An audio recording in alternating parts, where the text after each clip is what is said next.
आपने red corner notice के बारे में बहुत बारी सुना होगा, टेररिस्ट के अगेंस्ट, इकोनॉमिक ऑफेंडर्स के अगेंस्ट, ड्रग माफिया के अगेंस्ट। पर भारत का पहला सिल्वर नोटिस इशू करवा लिया गया है। ये पूरा गेम चेंजर है। आपको समझाऊंगा इस वीडियो के अंदर कि किस तरह ये जड़ पे वार कर रहा है ड्रग माफिया के, और ये आगे आगे चल के बाकी सारे माफिया के अगेंस्ट भी यूज होने जा रहा है।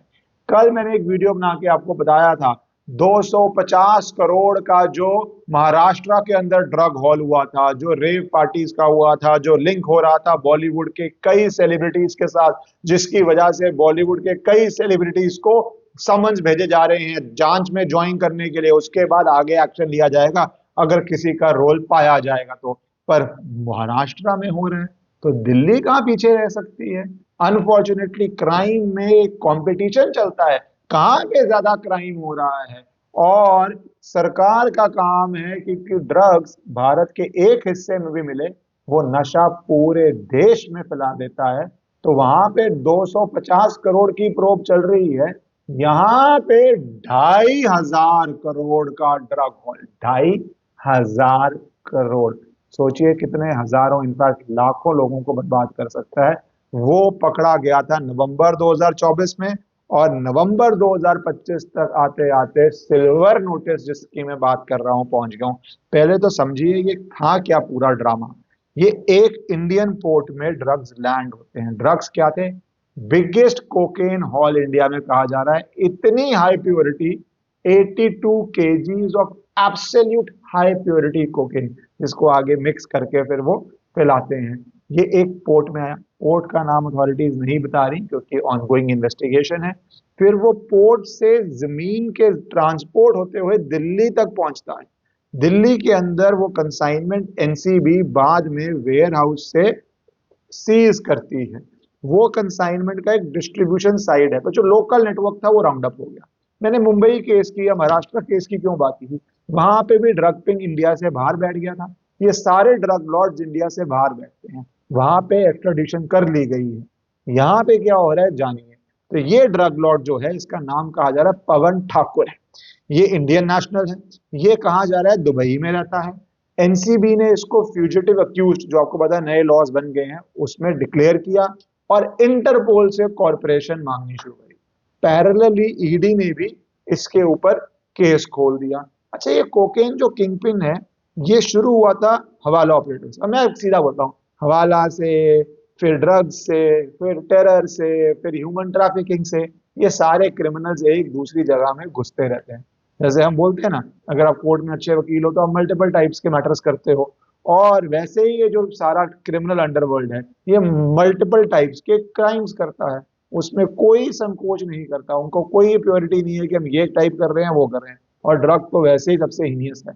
देश को, मेरे हिसाब से drug is like a terror attack on the youth of the nation, and it is worse because ये हजारों लाखों लोगों को प्रॉफिट मोटिव के लिए बर्बाद कर देते हैं। तो एनसीबी ने पता किया कि ये भैया पहले हवाला ऑपरेटर था, हवाला से इसके दुबई यूएई में लिंक्स बने। उसके बाद इसने कहा हवाला में तो प्रॉफिट है, पर ड्रग्स में और भी ज्यादा प्रॉफिट है। तो ये ड्रग का ग्रेजुएट कर गया। उसको करने के लिए इतना सोफिस्टिकेटेड ऑपरेशन है, क्योंकि इतना जब कैश जनरेट हो रहा है, 2,500 करोड़ कैश जब जनरेट होता है, उसको मूव करने के लिए शेल कंपनीज हैं। वो शेल कंपनीज अलग अलग जुरिस्डिक्शंस के अंदर हैं, जैसे India, UAE, Singapore, Hong Kong, China. उसको पैसा घुमाना तो हवाला से पहले ही आता था। यही पैसा इन कंपनीज के थ्रू घूमता है। उसके अंदर अब क्रिप्टो करेंसी का भी रोल आ गया, और बहुत बड़ा रोल आ गया। फिर फेक जो इंपोर्ट एक्सपोर्ट कर रहे हैं, इनवॉइसेस बनते हैं, बिल्स बनते हैं। बहुत सोफिस्टिकेटेड फाइनेंशियल नेटवर्क है, क्योंकि इतना पैसा, जब आप पाब्लो एस्कोबार का देखते थे कि उसके पास इतने सारे कैश के बंडल्स हैं कि उसने दफनाए हुए थे जमीन के नीचे।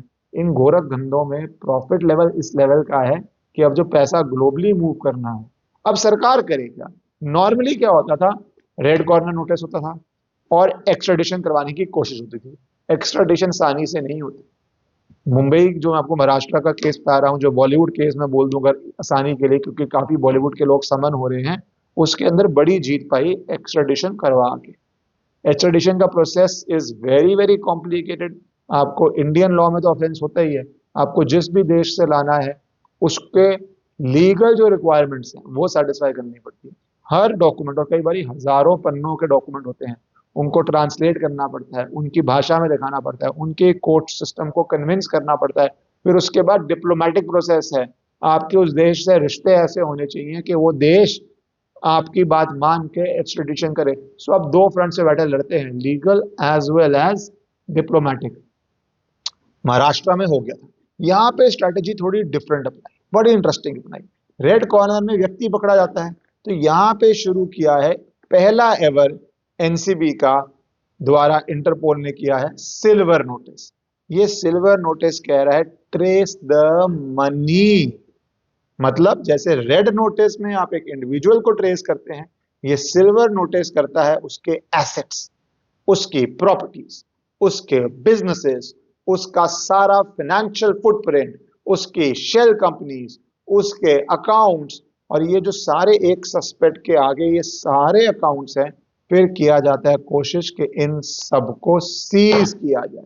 जो जो इसने 10 साल में रिस्क लेके पैसा कमाया है उसको पकड़ा जाए। 2024 की रिकवरी थी, 2025 के सितंबर में केस बिल्ड करके इंटरपोल को कन्विंस करके ये सिल्वर नोटिस इशू करवा रही है। यही नहीं रुके।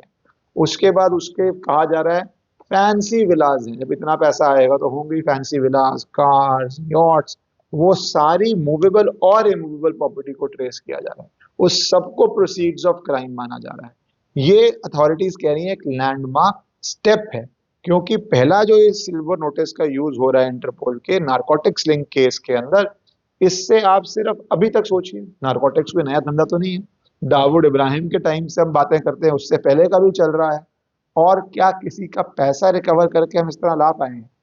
अब क्रिमिनल को पता है, इनको फर्क नहीं पड़ता जेल आएंगे 6 महीने, साल, 2 साल, 5 साल, 10 साल, 10 साल का भी फर्क नहीं पड़ता है। पहले तो सोचते हैं हम आ ही नहीं पाएंगे, ले आओ तो लगता है 8-10 साल में छूट जाएंगे, पैसा तो हजारों करोड़ है।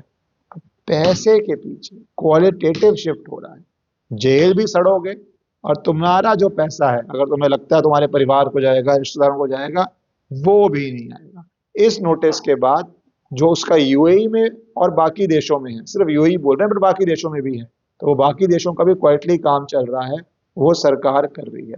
फॉरेन बैंक्स को लिख रही है, फॉरेन रेगुलेटर्स को लिख रही है, फॉरेन कंपनीज को लिख रही है, शेयर जहां पे है इसके वहां पे लिख रही है, तो फुल स्केल अब है। दूसरी बात, ये अभी कंफर्म नहीं है पर काफी जगह से रिपोर्ट हो रहा है कि ये व्यक्ति अरेस्ट भी हो गया, इसको यूएई अथॉरिटीज ने अरेस्ट कर लिया है और अब इसकी डेपोटेशन हो रही है। इंडिया में हुई नहीं है, महाराष्ट्र केसेस में हुई है, यहाँ पे अभी हुई नहीं है।